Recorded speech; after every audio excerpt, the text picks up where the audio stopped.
What's up, YouTube? Welcome to my channel. I haven't really thought of a better name for it. Right at the moment, it's Lord Mustang GT93, but that was just a name to make a name back in the day. So I'm going to try to do some more vloggy style, updating my car stuff instead of just showing you polls or events. It'd be nicer if I showed you what I was actually doing, I guess.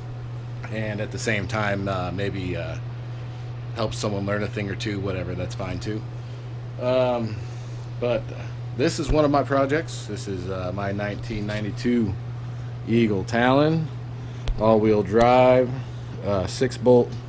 It needs some attention.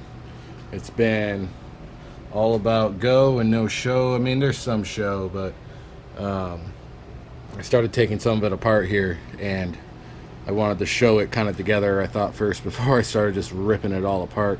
I took out the overflow and the catch can, which are, here's my catch can right here, here's my wastegate and the dump. Ooh, that sits the other way. This thing sits down in there like so. Just external dump, because that's what's up. That's the best stuff.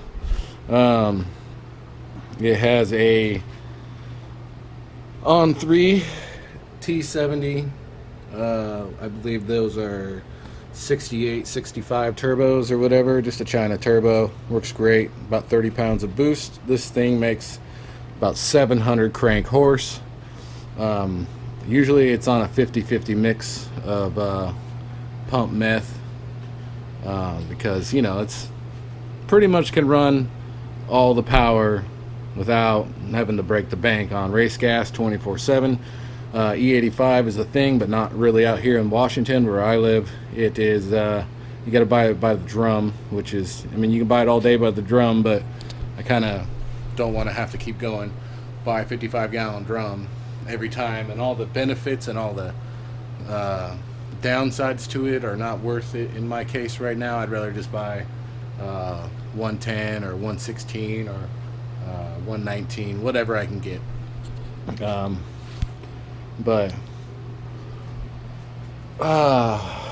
the water pump bolt down here has broken off, and I need to get that thing out of there. But I've taken the pump off, and I can't even get, I know you can't see this, but I can't even get the pulley off the front of the motor down there.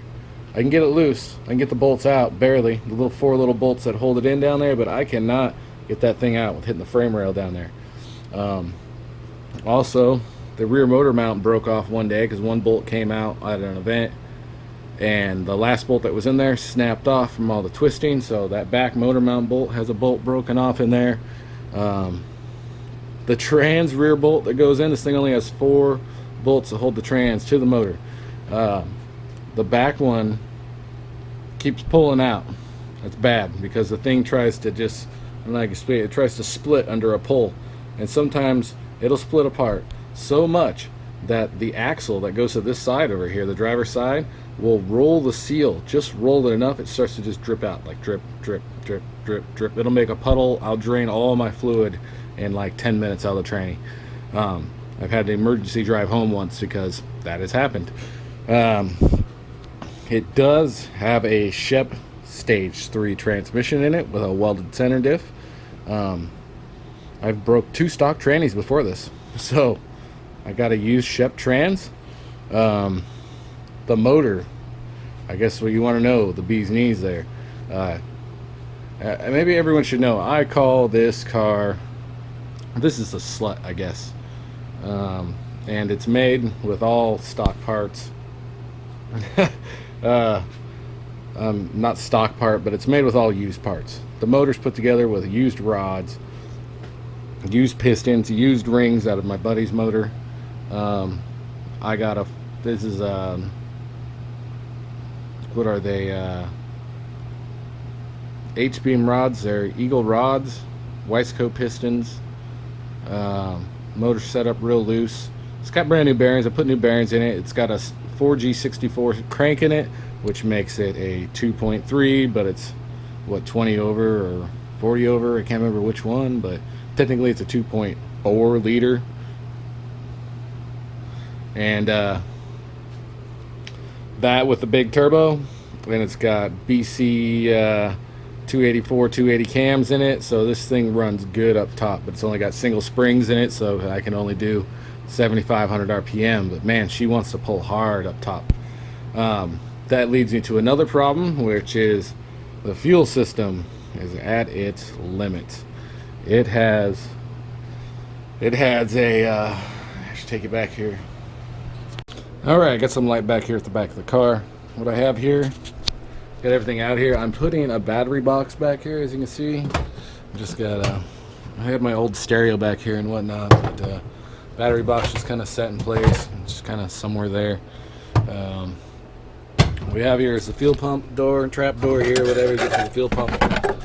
As you can see, I have the stock line comes out right into a -6 line, and that -6 line goes under the car all the way right to the rail, into the rail, back out to a China aeromotive regulator.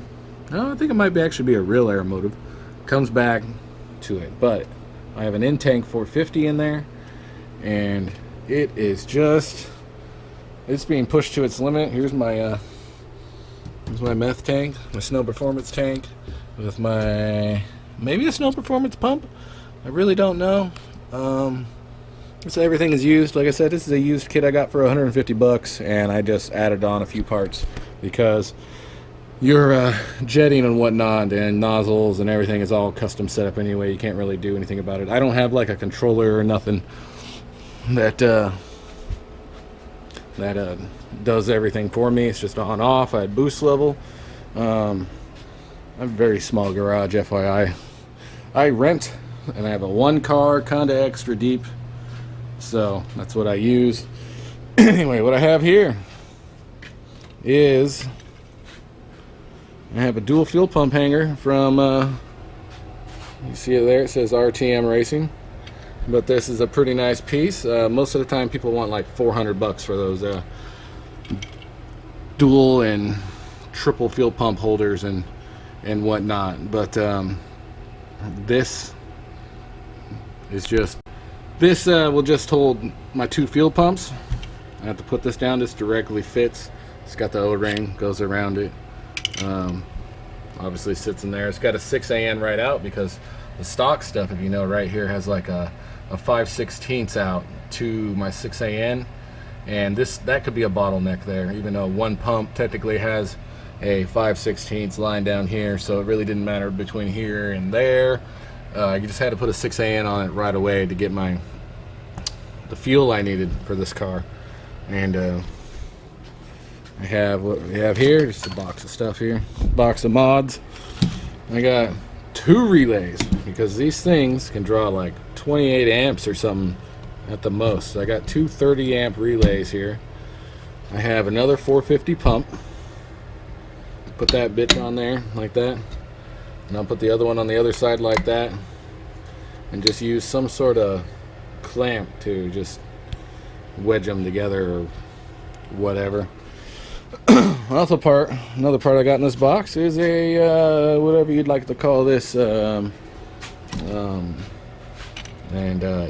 3 oil filter housing or whatever, whatnot. It just has the fittings here, so I can put AN fittings right on this thing, and I can go right to an oil clear on the front of my car. I don't have to have the sandwich plate in here. I can have the filter right on this, because I'll show you. Let me get my flashlight. Where's my flash? Here's my flashlight. So, as you can see down there, I have like an inch between my oil filter and the down pipe, and my other pipe goes down in right there for my dump, so I am limited on space on this car. So if I can get rid of the adapter plate that sits in there too, then I'll have another probably 1.5 inches that the filter will move this way and give me a lot more room for this downpipe, because anyone knows DSM downpipes, man, they got to make more than this 90 and go down and then 90 again. And this has been a good downpipe, but it's cracked a bunch of times, and I've re-welded it and cracked and re-welded it. but it's time to give it a little more room and probably redo it. I'm probably going to get an alternator relocation kit, put it on the back to give me even more room, because I've killed these alternators twice already from heat. One time from, I think, rinsing it in water. It was like, the original one was so black I couldn't even see it, and I cleaned it. I think I killed it, but whatever. This motor probably has like 10,000 miles on it, and motor's been great. Motor hasn't hitched at all. Changed the oil, changed plugs. It runs. It runs on ECM Link Light, 3 Light, and has all the. It's on speed density. You know, all the good stuff that a DSM needs to run really good. Said I'm happy with the power level it's at, but right now I need drivetrain parts to survive longer, and right now I went through a T-case, broke it in half. I'm pretty sure the rear end's almost on its way out, because when you back up and go forward it clunks. It started doing that after the center diff, so I'm sure that has a reason why it does that. But you cannot push this car anymore in a turn. Like, if you had to push this car right now out in the street and turn at the same time, you couldn't do it with like 2 people or even 3 people. That center diff, oh my god, it just locks the car up. So that's my project. I'll get started on this and show you some more updates as I go. I need to still probably get a fuel rail for it, and the other pump, and also doing ABS delete. That's another reason. So this big old hunk of junk here and all these red wires and whatnot, all this shit is gonna go, or gonna be hidden one or the other. This is a nice fan controller I got, this Flexolite fan controller here. It's a really nice controller, but it's $100. But yeah, I need to hide it. There's some really nice Mishimoto pole fan here. That's what makes this setup work. I can't see it, but let's see here. That Mishimoto fan right there is a beast. Anyway, and on top of that, I'm going to go to all of these type of push lock connectors for all my boost lines, vacuum lines. This is a methanol line one. Shoots right into the intake there, the turbo. That's my newest one, but I've only had this car running like 5 minutes for that whole water pump bolt brake, which holds the alternator tensioner. That's what started all this. And then, yeah, I let this car sit for like a year right now. So, yeah, I've been kind of lazy. But this big old ABS thing here is going to go, and it has a bunch of lines. This is where the battery sits, plate and whatnot down in here.